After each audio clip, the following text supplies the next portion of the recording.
might I even say what you're wearing? Because I'm sure you go in there, and then once you put on the dress or whatever you're wearing, that can also take on a life of its own, that you become Yes, absolutely. a different person in a way. Yes. You can see it in the photos you have. It's still you, but different versions. You're getting into the different shoot. versions, yes. And the makeup is different with each of them, and so that kind of brings out a different do you have a favorite location? Morocco, I think. Yeah, Morocco was one, in Colombia. I worked, with the most amazing team. It was a married couple, and they were just phenomenal to work with. And then the locations we went to were just stunning. And then Tunisia, my most recent photo shoot, just really opened up for me that I want to go to more places that are lesser known, and show people the beauty of each place, because Tunisia was really special because they had a terrorist attack in 2015, and the country's slowly starting to pick up tourism again.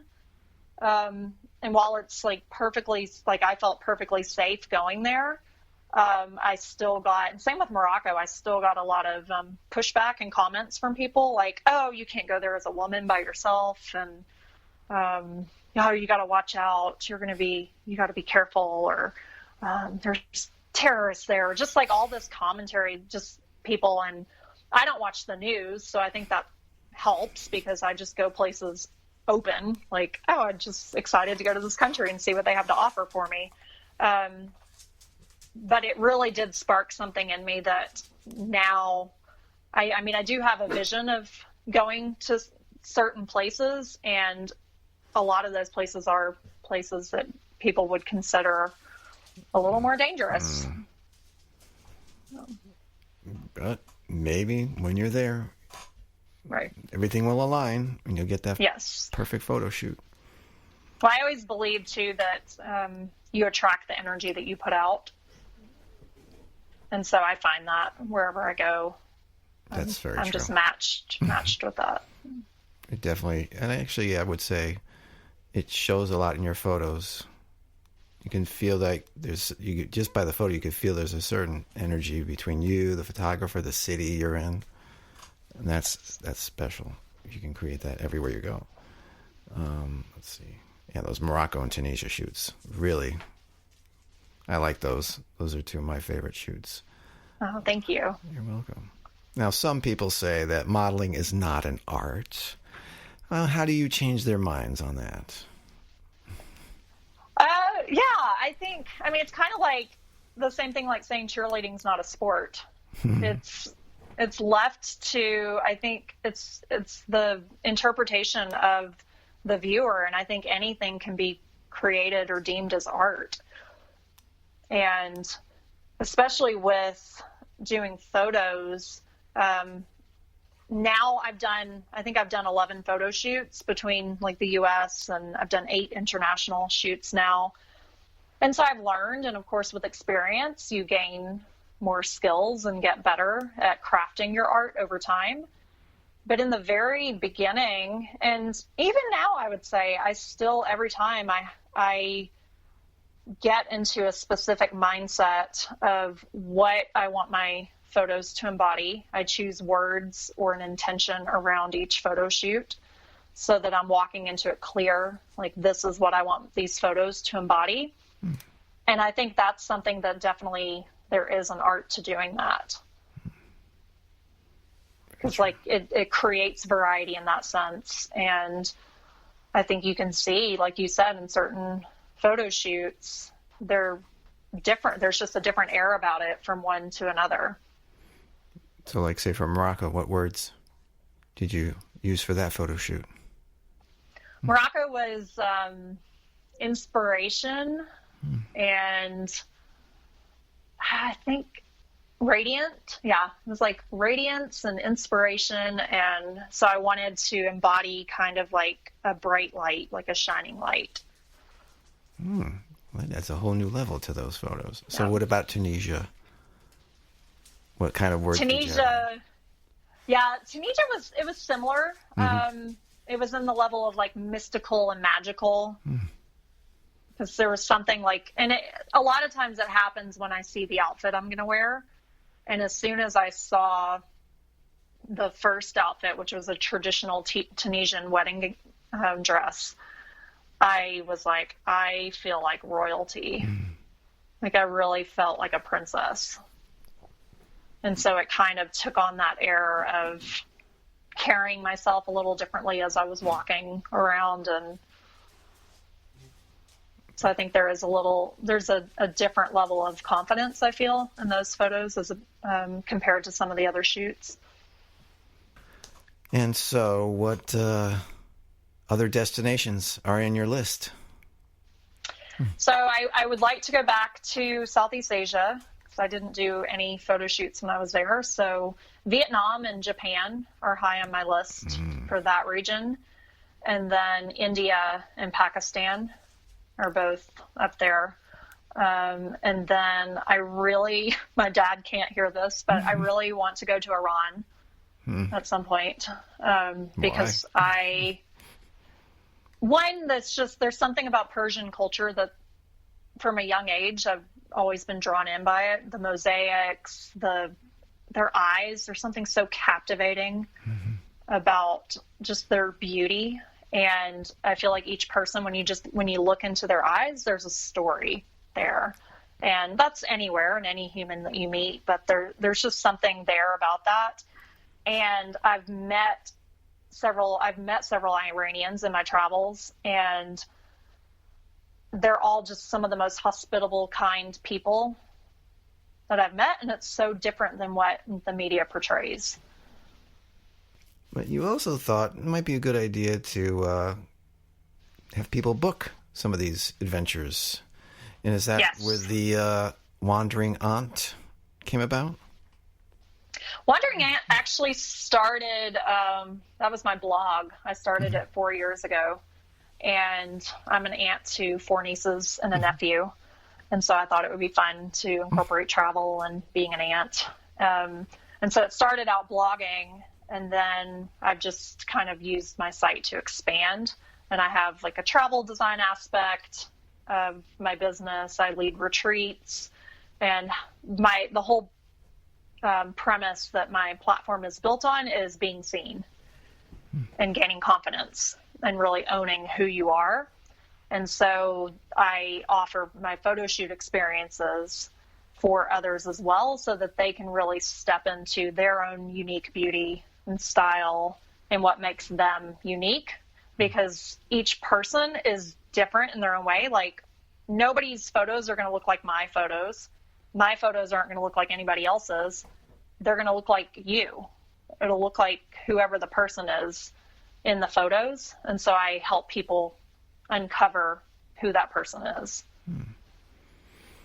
And now, did you have a plan for how to build the Wandering Aunt? I'm gonna say aunt. That's how I say it. You can say aunt. It's okay. My nieces call me auntie. So. Auntie. But did you have a plan on how you wanted to build the site up with these services? Was it like, I want to start doing the styling, and then I want to do the photo experiences, or they just started coming? So it's interesting, because what I was saying earlier, when I learned that I'm somebody who I don't do just one thing. I was kind of getting ideas and inspiration for different things. And then at one point last year, I was looking at it and I was like, oh my goodness, people are going to think that I'm a fake or that I'm flaky, because I keep like putting these things out there, and then I'll put something out there, and then I'll follow up a couple weeks later with something different. And then I finally reached a point where I took a step back and was looking at it, and I was like, wow, no, this actually all comes together to create a brand. But when I was in it at the beginning, I was just kind of all over the place. And I think that's very common for people when they are starting a business, especially if you've been with a company before and you're starting out on your own. It's almost like you're reclaiming your identity, and that can be confusing sometimes. I get it. Yeah. You're so used to this 9-to-5 grind or whatever it is, and yes. Now what? You have to look within. And Yes. you did. And you found this. And you've also done some public speaking. I saw that. Yes. On your site. Do you have any public speaking gigs coming up? I do. I just today got offered a gig, an event in Connecticut in March. I'll be going, and there's actually a fashion show during the event, so I'll be participating in that, and then participating in the event itself. Now, how does family feel about you going all over the world? Were they ever nervous about where you were traveling to? In the beginning, I think they were, and now I'm sure they still get nervous, but they minimize their comments. Like my dad his common thing was, he would always say, "Rob, the world is a scary place. You got to be careful." And I'd say, "Dad, turn off the news." And so I think they've started to just kind of accept that this is my lifestyle. And so business is good? You got all these different services? Yeah. That's good. Yeah. That's nice to hear. Yeah, it's finally starting to build momentum now. I think I was kind of in a dance last year of myself. It's interesting when you're creating something, and I'm sure you may see this or recognize it with just doing interviews with your podcast. You're going through the process yourself. And so I was hiding for a while because I had a fear of being seen. And I still deal with that. There's still I was thinking the other day, I have thousands of photos for my photo shoots, and I haven't been talking about it very much. Like I haven't been sharing my stuff with people, and part of that is that fear of being seen. And I got really clear a couple months ago that, you know what, this is what I'm helping my clients overcome. So I've got to walk the talk. That's it. That is so true. Do you think we all have an artist inside of us? Absolutely. I do. I think each person is creative in their own way, and it's just exploring to see what that is. So any advice for people wanting to get into modeling or fashion?